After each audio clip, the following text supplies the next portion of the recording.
পর অনুষ্ঠিত হবে জাহাঙ্গীরনগর বিশ্ববিদ্যালয় ছাত্র সংসদ জাকসু নির্বাচন। এর মধ্যে নির্বাচনের রোডম্যাপ প্রকাশ করেছে বিশ্ববিদ্যালয় প্রশাসন। আগামী 1 ফেব্রুয়ারি ঘোষণা করা হবে নির্বাচনী তফসিল। এতে বিশ্ববিদ্যালয় জুড়ে শিক্ষার্থীদের মাঝে তৈরি হয়েছে উচ্ছ্বাস। এ বিষয়ে আরো জানাতে এই মুহূর্তে জাহাঙ্গীরনগর বিশ্ববিদ্যালয় থেকে যুক্ত হচ্ছেন সহকর্মী হুমায়ুন কবির।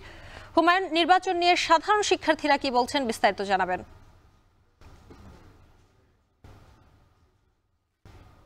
শম্পা, আপনি যেমনটি বলছিলেন, আসলে জাহাঙ্গীরনগর বিশ্ববিদ্যালয়ে ক্যাম্পাস দীর্ঘ ৩২ বছর পর কিন্তু জাকসু নির্বাচন পেতে যাচ্ছে এবং এই নির্বাচনের খবরে কিন্তু বিশ্ববিদ্যালয়টির শিক্ষার্থীরা বেশ আনন্দিত এবং উচ্ছ্বসিত। তারা বলছেন যে দীর্ঘ ৩২ বছর পর হলেও কিন্তু তারা এই নির্বাচন পেতে যাচ্ছে। এর আগে কিন্তু এই নির্বাচন দেওয়ার জন্য কিন্তু তারা একাধিকবার কিন্তু আন্দোলন সংগ্রাম করেছেন, কিন্তু আসলে সেই আন্দোলন সংগ্রামে কিন্তু বিশ্ববিদ্যালয় কর্তৃপক্ষ সাড়া দেয়নি।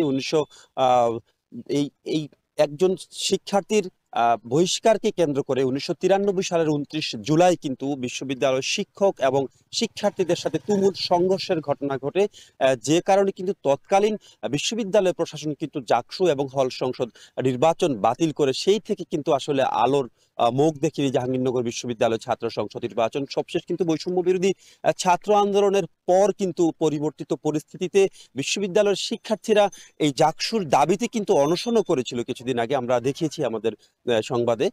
সেই অনশনের প্রেক্ষিতে, সেই আন্দোলনের প্রেক্ষিতে কিন্তু বিশ্ববিদ্যালয় প্রশাসন বাধ্য হয়েছে জাকসু নির্বাচন অনুষ্ঠান আয়োজন করতে এবং জাকসু নির্বাচন অনুষ্ঠান আয়োজনের খবরে কিন্তু বিশ্ববিদ্যালয়ের শিক্ষার্থীরা বেশ উচ্ছ্বসিত। এবং গতকাল কিন্তু বিশ্ববিদ্যালয়টির ভিসি মহোদয় কিন্তু মাননীয় উপদেষ্টার সাথে দেখা করেছেন এবং উপদেষ্টা মহোদয় কিন্তু মত দিয়েছেন বিশ্ববিদ্যালয়ের পরিকল্পনা অনুযায়ী তাদের আসলে নির্বাচন নিয়ে আগাতে। এবং সাধারণ শিক্ষার্থী এবং বিভিন্ন দলের যেই নেতৃত্ব দিচ্ছেন তাদের সাথে আমার কথা হয়েছে, তাদের মধ্যে কিন্তু আসলে মিশ্র প্রতিক্রিয়া লক্ষ্য করা গেছে। বিশেষ করে ক্রিয়াশীল যেসব ছাত্র সংগঠনগুলোর নেতারা রয়েছেন, তারা কিন্তু বলছেন প্রয়োজনীয় সংস্কার শেষে কিন্তু এই নির্বাচন অনুষ্ঠান আয়োজন করা উচিত। যদিও আগামী 1 ফেব্রুয়ারি কিন্তু নির্বাচনী তফসিল ঘোষণা করা হবে। তারা বলছেন নির্বাচনী তফসিল ঘোষণা করা হচ্ছে সেটি হোক, তবে প্রয়োজনীয় সংস্কারটি যাতে করা হয়। বিগত ফ্যাসিস্ট সরকারের আমলে প্রশাসনের বিভিন্ন জায়গায় যেসব ফ্যাসিস্টরা বসে রয়েছেন তাদেরকে অপসারণ করে যদি নির্বাচন অনুষ্ঠান আয়োজন করা হয়, তাহলে নির্বাচনের যে সুফল সেটি কিন্তু বাধাগ্রস্ত হবে বা নির্বাচন প্রক্রিয়াও ভণ্ডুল হতে পারে, এমন আশঙ্কার কথা কিন্তু শিক্ষার্থীরা বলছেন।